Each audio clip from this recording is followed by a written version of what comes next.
You're gonna like this one. Girl, y'all ready to go? I'm ready. Where we going? I heard then Uncle Soul I'm really happy today to be here with my friend Mark Hawwa, who is the founder of the Distinguished Gentleman's Ride.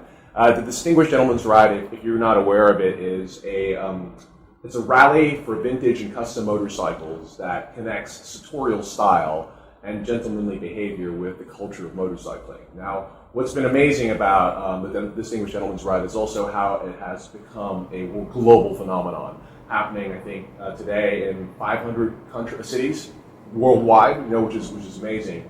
And it also, Mark has been incredible in using it as a vehicle for raising money for specific male-oriented charities. So, Mark, welcome. Thank you. Welcome to our studio here in Pleasure Singapore. to be here. Tell us a little bit about how this started.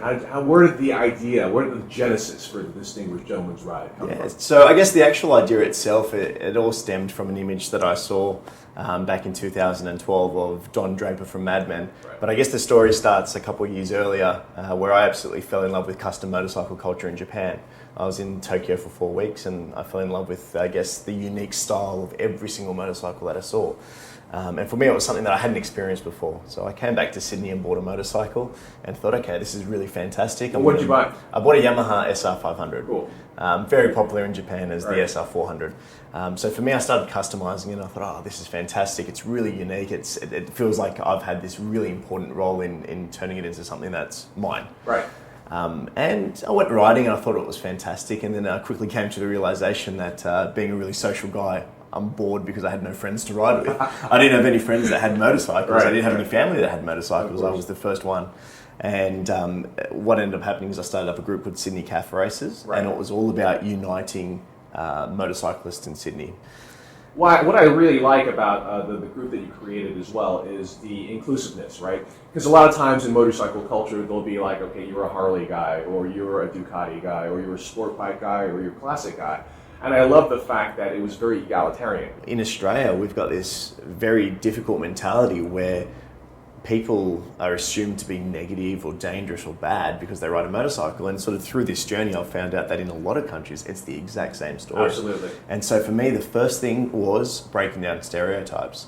And so in that first year, we started breaking down stereotypes, and we were riding through the heart of each city globally, and people were clapping and cheering, and kids were high-fiving as you rode slowly down the street, dressed up classic manners, classic motorcycles. Yes. And it was just an amazing feeling. And in that first year, we had it in 64 cities across around 20 countries and Amazing. 2,500 people. And then the second year, we decided to really start to focus on what was important to us, and that was about supporting men's health. Right. And we had a couple of members that were suffering prostate cancer and had gone through the process. Yes. And so for us, it was a really natural connection to effectively work with different prostate cancer foundations and focus on men. And fast forward 4 years, and now we're sort of working with Movember Foundation, which for us, we're both fighting the same battle. So it made perfect sense to partner up and really tackle this together. That's amazing. Talk to me a little bit about the relationship with Movember Foundation. I know this year, for example, you will be raising funds for both prostate cancer, but also for men's mental health as well. Yeah, so in the past we've always focused on prostate cancer, and a big part for us was always creating a lot of awareness and about educating men. I think the thing that we have the biggest issues with is people don't realise that once you're over 40 or if you've got a family history, you really need to get checked.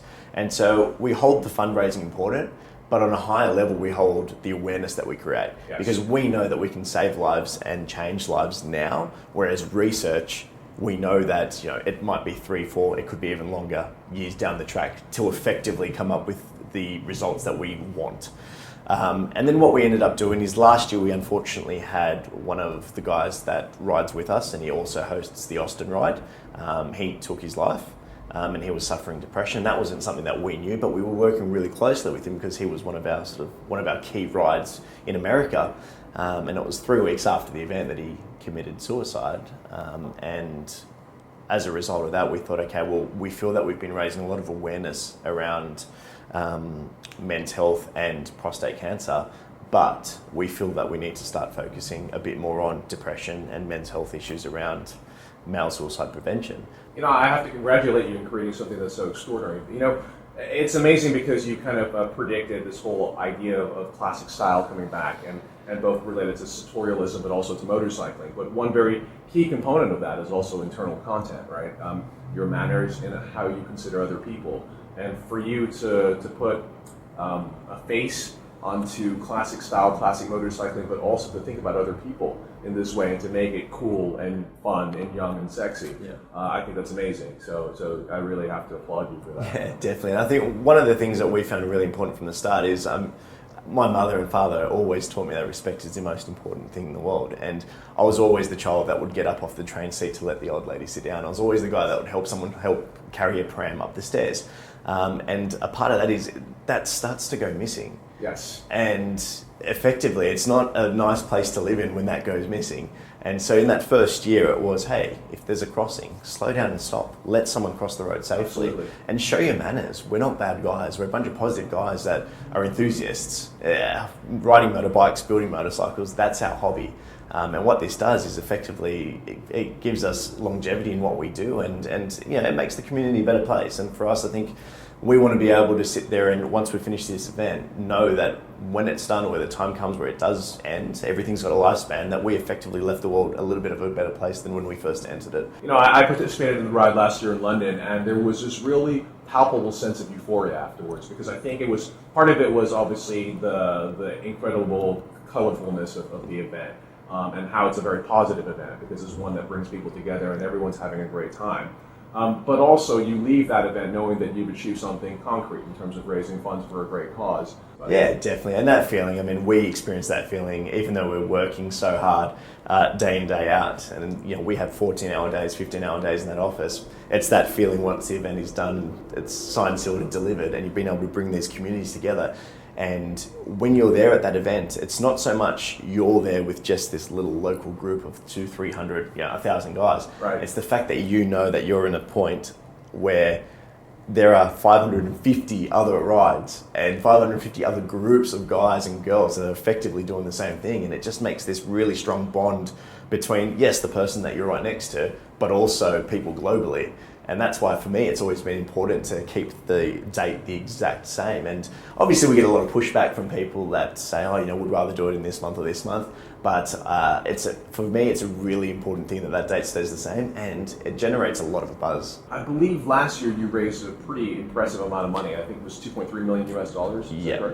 Okay, tell me about what your objectives are for this year. So this year, it was probably a little bit crazy, but we decided to attempt to double the goal, and a big part of that was the fact that we had some great sponsors come on board, supporting our previous sponsors as well. So we had Triumph Motorcycles and Zenith Watches, but then also the relationship with the Movember Foundation and being able to learn from them and work closely with them. We're talking about the world's biggest men's health charity. Right. So we've been able to take some key learnings from there. We thought, okay, with all these little elements coming together, let's set the goal a little bit higher and let's really drive our guys and girls to raise some more. So we had some amazing video content, some amazing photography. Our messages have been very clear and concise. And currently we're tracking about 70% better than we did at this time last year. Wow, amazing. And it's amazing because it feels like it's a little bit slower, yeah. But as of right now, we've raised $1.7 million US.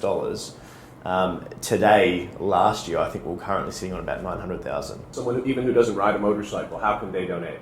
Best way is just to jump on the website. So everything that we do is very transparent, I guess. The funds actually go directly to Movember through our website.